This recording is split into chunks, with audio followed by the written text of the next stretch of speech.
মানে আপনার নাম আনুষ্ঠানিকভাবে লোকসভা কেন্দ্রে আলিপুরদুয়ারের জন্য ঘোষণা করা হলো, কি বলবেন? দেখুন, দল বিশ্বাস করেছে। আমরা একজন সাধারণ কর্মী। দল অনেকবার আমাকে সুযোগ দিয়েছে এবং দল আমাকে দুবার বিধায়ক বানিয়েছে, বিধানসভায় অপোজিশন চিফ হুইপ বানিয়েছে। দল আমার উপরে ভরসা করে একবার আমাকে লোকসভার প্রার্থী হিসাবে, আলিপুরদুয়ার লোকসভার প্রার্থী হিসাবে ঘোষণা করেছে। দলের প্রতি আমি কৃতজ্ঞ। আমি একজন সাধারণ কর্মী। দল আমাকে যা দায়িত্ব দেবে সে দায়িত্বকে আমি সত্যতার সাথে এবং সেটাকে সুন্দরভাবে পালন করার চেষ্টা করব। বিগত দিনে কি হয়েছে না হয়েছে সেটাতে আমি যেতে চাই না, কেননা রাজনীতি এবং খেলাতে প্রত্যেক দিনই নতুন দিন হয়। আমরা নতুন দিন নিয়ে এগিয়ে যাব এবং আশা করব আগামী দিন আলিপুরদুয়ারবাসী আরেকবার ভারতীয় জনতা পার্টির উপরে বিশ্বাস করবে।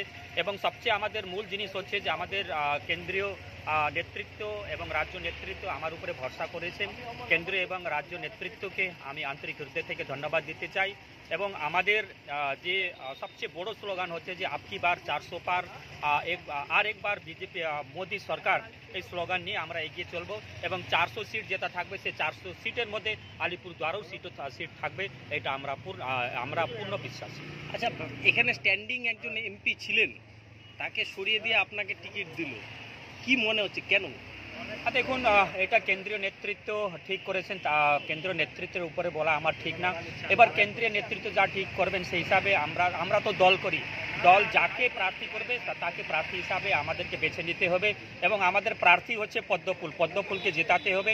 পদ্মফুলে XYZ যেই প্রার্থী হোক না কেন আমাদেরকে জিততে দিল্লিতে পাঠাবে। যদি মানে আগের এমপিকে দেখা যাচ্ছে না যে বিরোধীদের একটা অভিযোগ, সেই জন্যই কি কিছুটা প্রার্থী বদল? না, দেখুন, আমাদের যে বিগত দিনের এমপি ছিলেন উনি নিজের শ্রাদ্ধ মতো নিজের চেষ্টা করেছেন।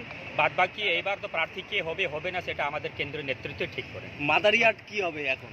দেখুন, মাদারিহাট বিগত 8 বছরে আমি সেখানকার সাধারণ মানুষের সাথে মেলামেশা করেছি, তাদের জন্য যথেষ্ট কাজ করেছি। আমার 60-70 লাখ টাকায় যা ফান্ড তাতে আমি সম্পূর্ণ টাকাই খরচ করেছি, সেখানে কোনো টাকাই বাদ থাকে না। আমি চেষ্টা করেছি সেখানে মানুষকে পরিষেবা দেওয়ার মতন। আগামী দিনও অবশ্যই যখন সেখানে কোনো নির্বাচন হবে, উপনির্বাচন হবে, সেখানে অবশ্যই মানুষ বিজেপিকে আবার সেখানে আশীর্বাদ করবে। আর এটা নিয়ে কোনো দুমত নেই, অবশ্যই মানুষ সেখানে আশীর্বাদ করবে। জেতার পরে যদি জেতেন আপনি সাংসদ হন, কি করবেন? এই পরিকল্পনা আছে? দেখুন, এখানে প্রচুর কাজ রয়েছে। যেহেতু আমাদের আলিপুরদুয়ার জেলা উত্তরবঙ্গ পিছিয়ে পড়া ক্ষেত্র আছে, বিশেষ করে আমাদের আলিপুরদুয়ার জেলা, আলিপুরদুয়ার লোকসভা কেন্দ্র চা বাগান নিয়ে আছে, কৃষিকাজও আছে, টাউন এলাকাতেও আছে। বিশেষ করে চা বাগান এলাকাতে যে বন্ধ চা বাগানগুলো আছে, সেই চা বাগানগুলো খোলা, ন্যূনতম মজুরি আছে। তারপরে পাট্টা নিয়ে যেভাবে বর্তমান শাসক দল যেভাবে ছিনিমিনি খেলছে এবং যেভাবে শ্রমিকদেরকে ভুল বুঝাচ্ছে, সেটা নিয়ে আমরা জমির পাট্টা না, আমরা শ্রমিকদের জন্য জমির মালিকানা হক দিতে চাই। যে ওই জমির মালিক যতখানি ওদের জমি আছে, যে জায়গাগুলোতে নিয়ে ওরা আছে, সেই জায়গাগুলোর আমরা তাদেরকে মালিকানা হক দিতে চাই, যাতে ওই জমির মালিক আমাদের শ্রমিকরা হবে, মা বাবারা হবে। এটা নিয়ে আমরা কাজ করব। ন্যূনতম মজুরি আছে, আপনার মিনিমাম ওয়েজ আছে। তারপরে পুরসভা এলাকাতে আছে, আমার লোকসভার মধ্যে 3টা পুরসভা আছে। আপনারা জানেন যে আলিপুরদুয়ার পুরসভা, ফালাকাটা পুরসভা এবং আপনার তুফানগঞ্জ পুরসভা আছে।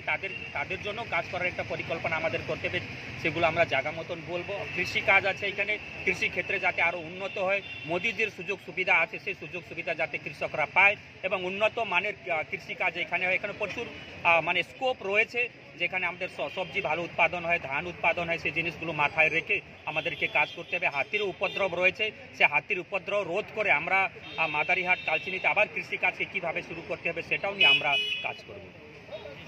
Thank you.